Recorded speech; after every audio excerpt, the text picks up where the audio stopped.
Bonjour tout le monde, j'espère que vous allez bien. Donc aujourd'hui, j'ai décidé de m'amuser. J'ai testé une nouvelle application avec laquelle on peut changer le fond d'écran. Donc comme vous pouvez voir en arrière de moi, je vous ai mis des petites étoiles puis une lune. Je trouvais que ça faisait zen puis relax. Donc vous pouvez peut-être me dire qu'est-ce que vous en pensez. Puis sur cette application-là, il y a plein d'autres fonds d'écran. On pourra les essayer au fur et à mesure puis vous me direz lequel est votre préféré. Donc aujourd'hui, notre sujet, c'est l'hypersensibilité et l'hyperempathie. Pourquoi j'ai décidé de vous parler de ça aujourd'hui? C'est que dans les vidéos que j'ai fait jusqu'à date, je vous dirais, ça va être la vidéo le plus personnel, celui qui me rejoint le plus, qui me ressemble le plus. Ce qui m'a amené à vous parler de ça. Donc, il n'y a pas longtemps, on est allé au restaurant en famille. Et une personne dans mon entourage m'a dit j'avais un souper et cette soirée-là, on n'est pas revenu tard parce que je filais pas, j'avais mal au ventre. Puis sa conjointe me dit la même chose, elle m'a dit on filait pas, donc on n'est pas revenu tard. Et connaissant cette personne-là, c'est quelqu'un qui est tout le temps souriant, joyeux, dynamique. On a discuté de ça par la suite.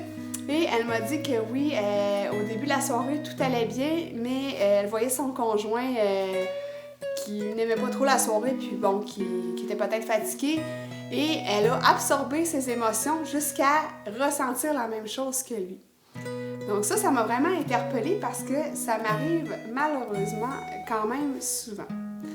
J'ai voulu justement vous parler de ça pour essayer de, identifier c'est quoi une personne hypersensible, puis de deux, des trucs pour s'immuniser un peu contre ce trait de caractère-là qui est profondément implanté en nous, si on veut.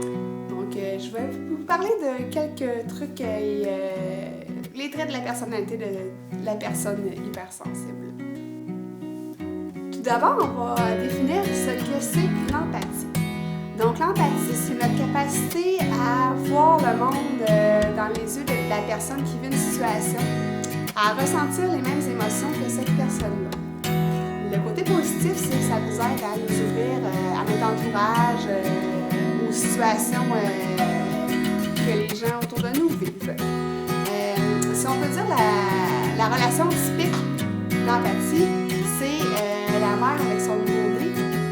Elle va savoir tout de suite quand il a faim, quand sa couche est mouillée, quand il est fatigué. Donc, c'est vraiment la parfaite situation d'empathie. Dans l'empathie, il y a deux étapes. Donc, la première, c'est voir le monde dans les yeux de l'autre, comme on vient de parler. La deuxième, c'est de se détacher de ça, puis de se faire notre propre opinion par rapport à ça. La personne hypersensible ou hyperempathique comme moi, on n'arrive pas à passer à la deuxième étape. On reste dans la première étape, puis vraiment ancré là-dedans. On n'est pas capable de prendre du recul, puis de se dire « Non, ça ne m'appartient pas ». C'est comme si nos émotions étaient celles de l'autre personne, puis qu'on ne voyait pas nos propres émotions à nous. Comme si on était un caméléon un peu. Donc, on va regarder ensemble les traits de personnalité de la personne hyperempathique ou hypersensible. La première des choses, c'est que nous sommes vraiment sensibles à notre environnement. À titre d'exemple, si la lumière est trop forte ou trop basse, ou si par exemple il y a trop de bruit, ça peut nous déconcentrer, puis on sera pas bien. Les gens qui me connaissent vont rire parce que bien souvent quand je vais au restaurant ou quand je vais à un souper chez des amis ou souper tranquille un samedi soir à la maison, ça me prend des chandelles. Puis si j'ai pas ça, si j'ai pas la flamme, la lueur du feu, je serai pas bien, il va me manquer quelque chose. Donc ça, c'est la première des choses. La deuxième des caractéristiques, c'est qu'on a une plus grande sensibilité corporelle, donc autant d'un côté que de l'autre. Donc que ce soit les massages, paraîtrait-il qu'on est plus réceptif à ça, que de l'autre côté, la douleur ou encore des allergies. Puis ça, c'est vrai, moi je suis vraiment allergique à beaucoup de choses, point de vue peau si on veut. À titre d'exemple, j'avais un hérisson il y a quelques années de ça, puis à chaque fois que je le prenais, je me ramassais avec des boutons sur les bras. Puis aussi, j'en suis venue à faire un peu d'asthme allergique. Donc j'ai dû m'en débarrasser malheureusement.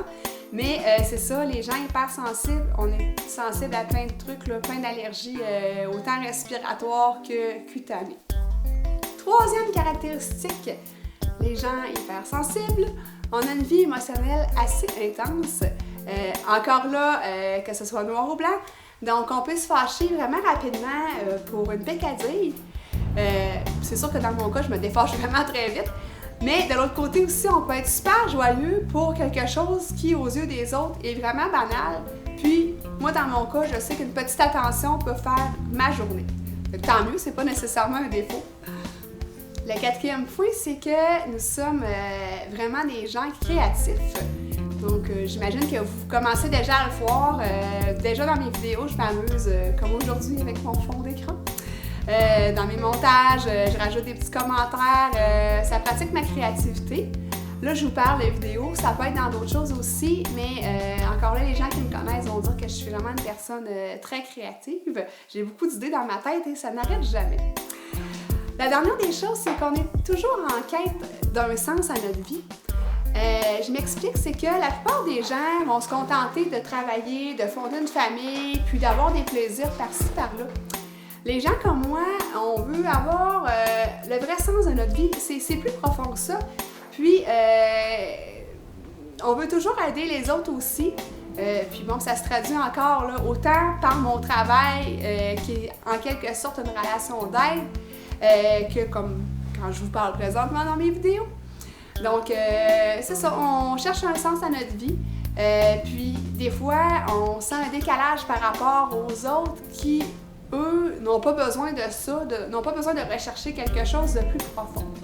Alors, voilà pour les caractéristiques de la personnalité des gens comme moi, hypersensibles.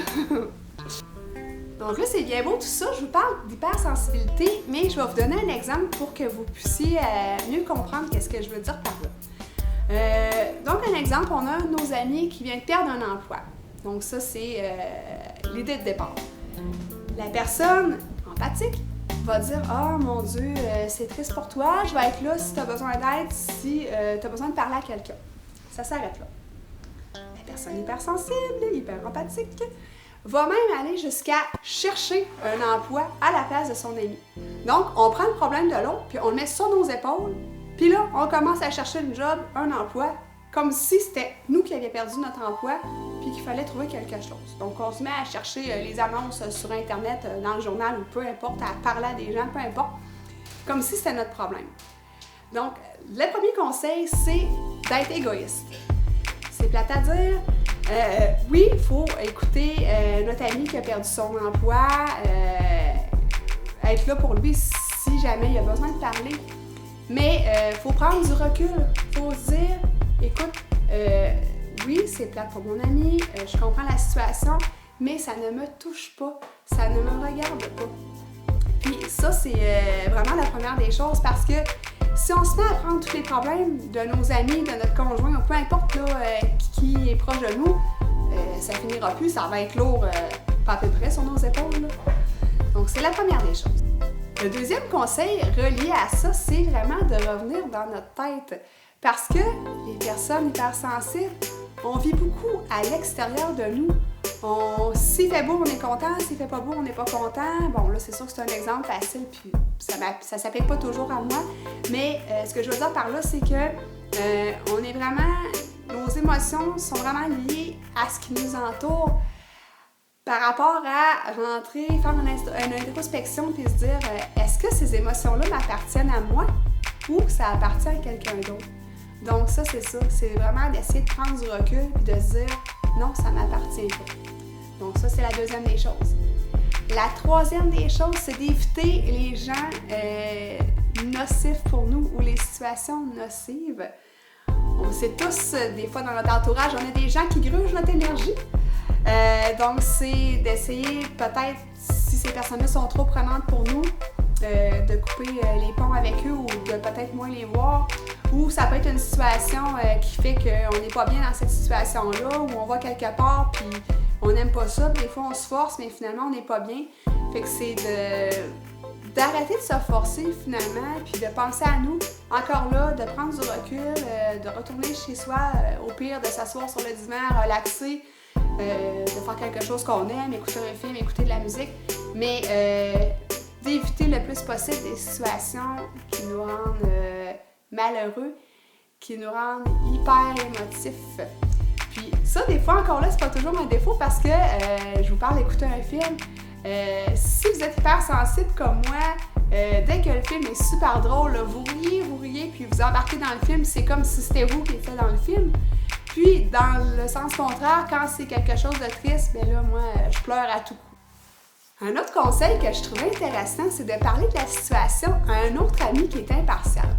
Donc, si par exemple, c'est notre ami qui nous dit qu'il a perdu son emploi, bien, c'est d'en parler à un autre ami qui ne connaît pas cette personne-là, quelqu'un de totalement impartial, puis juste de dire ben écoute, je me sens comme ça à cause de telle situation, de se libérer un peu, puis ça fait du bien juste de s'être libéré, on dirait que nos émotions sont moins intenses. Donc ça, c'est un autre des trucs que je trouvais intéressant. L'autre chose, c'est de ne pas transférer la situation. Donc oui, on transfère nos émotions, les hypersensibles, mais des fois, on transfère la situation. Ce que je veux dire par là, c'est que je reviens à l'histoire de notre ami qui a perdu son emploi. Transférer nos émotions, c'est qu'on est triste comme si on était lui. Transférer la situation, c'est qu'on cherche un emploi comme si on était lui. Donc, c'est d'éviter ces comportements-là, d'être trop dedans, là, comme on dit. Donc, c'est ça pour ça. L'autre conseil, c'est de se créer une bulle. Donc, dès qu'on voit que nos émotions sont trop atteintes puis qu'on est trop intensément pris dans la situation, ben c'est encore là de prendre du recul,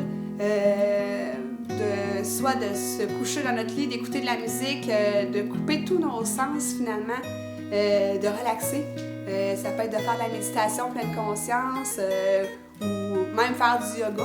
Quoique je vous dis ça, moi j'en ai fait une fois puis j'ai pas persévéré là-dedans, mais je sais que ça fait du bien. Donc ça, c'est une autre chose. Pour ma part, moi, qu'est-ce qui me fait du bien aussi? C'est, j'en viens avec la méditation, mais aussi faire une activité qui nous fait plaisir puis qui nous vide la tête. Dans mon cas, moi, c'est le spinning. Donc, je pédale puis ça me vide la tête. Ou aussi aller faire la natation, ça me fait du bien, je reviens puis c'est comme si j'étais à neuf, là, toutes les émotions négatives sont vidées. Des fois, ça fait l'effet contraire, par exemple, parce que vu que je suis une personne créative, là, je pense, puis là, j'ai plein d'idées, puis mes idées embarquent, mais c'est pas nécessairement mauvais, parce que ça me permet de faire des belles choses, je pense. Donc, ça, c'est un autre petit truc. Quelque chose qui est relié à ça, c'est de faire de notre hypersensibilité une force. Donc, on remarque souvent que les gens comme moi travaillent dans la relation d'aide, que ce soit de près ou de loin. Donc, en travaillant sur ce sujet-là, je me suis rendu compte que c'est vrai que dans ma vie, j'ai souvent occupé des emplois par rapport à ça. Donc, j'ai compris bien des choses. Donc, ça, c'est une de nos forces. L'autre chose aussi, c'est qu'on est des personnes très intuitives. Donc, ça peut aider vraiment dans plein de choses dans notre vie. On sent plus ce qui peut arriver, on est plus prévoyant. Donc, c'est vraiment quelque chose qui peut être positif. Donc, je crois que c'est d'arrêter de se culpabiliser si on est une personne hypersensible et hyper empathique. D'essayer de travailler là-dessus pour pas que ça nous atteigne trop, de prendre du recul à certains moments. Puis, dans d'autres moments, d'en profiter justement de cette créativité-là qu'on a, de cette intuition-là, puis de cette empathie-là qu'on a envers les gens. Ça peut nous aider, comme on dit, dans le travail, dans nos loisirs, nos activités dans notre vie. Donc, j'espère que ça va vous avoir aidé. C'est sûr que pour moi, c'est vraiment la vidéo la plus personnelle, comme je vous disais au début. Donc, vous pouvez m'écrire vos commentaires, me dire si vous vous sentez comme moi ou si je suis dans une gang à part. Donc, n'hésitez pas à me dire qu'est-ce que vous en pensez. Puis, n'hésitez pas aussi à aller vous abonner sur ma chaîne YouTube, Zénitude 101. Donc, vous cliquez en haut à droite sur s'abonner. Et j'ai aussi ma page Facebook, Zénitude 101. Donc, je vous souhaite des bonnes semaines à venir et nous, on se reparle très bientôt pour un prochain sujet. Donc, merci. Bonne journée.